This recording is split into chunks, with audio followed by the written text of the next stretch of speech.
మేడారానికి భక్తులు పోటెత్తారు. భక్తుల ముందస్తు ముక్కులతో వనదేవతల పరిసరాలు రద్దీగా మారాయి. ములుపు గట్టమ్మ తల్లి టెంపుల్ దగ్గర ట్రాఫిక్ జామ్ అయింది.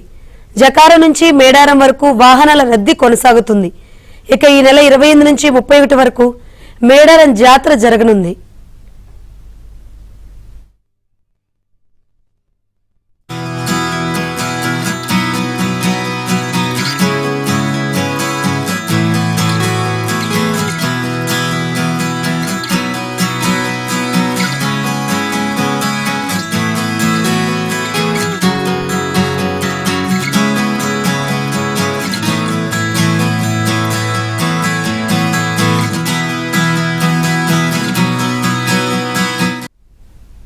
మేడారానికి భక్తులు పోటెత్తారు. భక్తుల ముందస్తు ముక్కులతో వనదేవతల పరిసరాలు రద్దీగా మారాయి. ములుపు గట్టమ్మ తల్లి టెంపుల్ దగ్గర ట్రాఫిక్ జామ్ అయింది. జకార నుంచి మేడారం వరకు వాహనాల రద్దీ కొనసాగుతుంది. ఇక ఈ నెల 28 నుంచి 31 వరకు మేడారం జాతర జరగనుంది.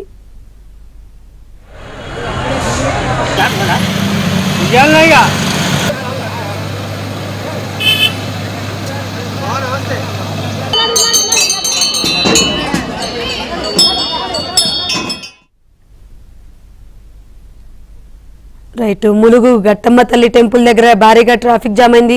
మరిన్ని వివరాలు అందించేందుకు మా ప్రతినిధి నవీన్ సిద్ధంగా ఉన్నారు. నవీన్, శంకరి, మేడారం మహాజాతరలో ముందస్తు మొక్కులు చెల్లించుకునేందుకు భక్తులు తరలి వస్తున్నారు.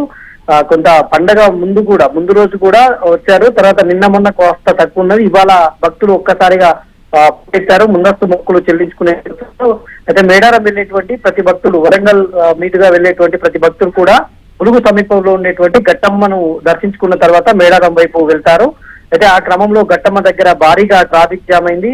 అధికారులు ఎంత నియంత్రణ చేసినా కూడా భక్తుల రద్దీ ఎక్కువగా ఉండడంతో చాలా క్రౌడ్ భారీగా 2-3 కిలోమీటర్ల మేర ట్రాఫిక్ జామ్ అయింది. అక్కడి నుంచి ఇటు పసరా మార్గంలో, తాడవాయి మార్గంలో వెళ్లేవారు కూడా చాలా ఇబ్బందులు పడతా ఉన్నారు. ఎందుకంటే ఒక్కసారిగా భక్తులు రావడంతో ట్రాఫిక్ జామ్ అవుతున్నటువంటి పరిస్థితి. ఇక మేడారంలో కూడా చాలా పెద్ద మొత్తంలో రద్దీ కనిపిస్తా ఉంది.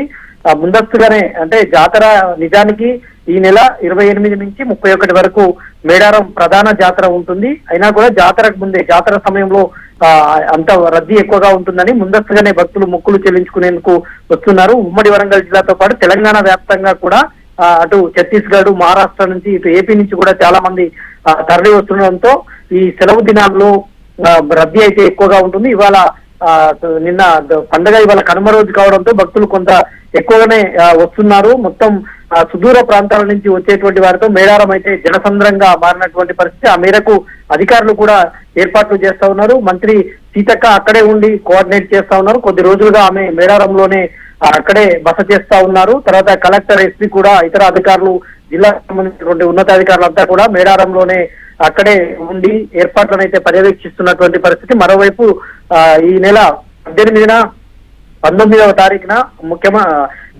18న ముఖ్యమంత్రి రేవంత్ రెడ్డి షెడ్యూల్ కూడా ఉంది. ఇక్కడ మేడారంలోనే మంత్రివర్గ సమావేశం నిర్వహించిన అనంతరం మరుసటి రోజు ఆయన ఇక్కడ అభివృద్ధి పనులు, ఆలయ పునర్నిర్మాణ పనులు పూర్తయినాయి కాబట్టి ఆ పునర్నిర్మాణ పనులను ఆయన అధికారికంగా ప్రారంభిస్తారు. ఈ నేపథ్యంలోనే అక్కడ కూడా దానికి సంబంధించినటువంటి ఒకవైపు ఏర్పాట్లు జరుగుతున్నాయి. ఇటు మేడారంలో రద్దీ కూడా కొనసాగుతున్నటువంటి పరిస్థితి కనిపిస్తోంది.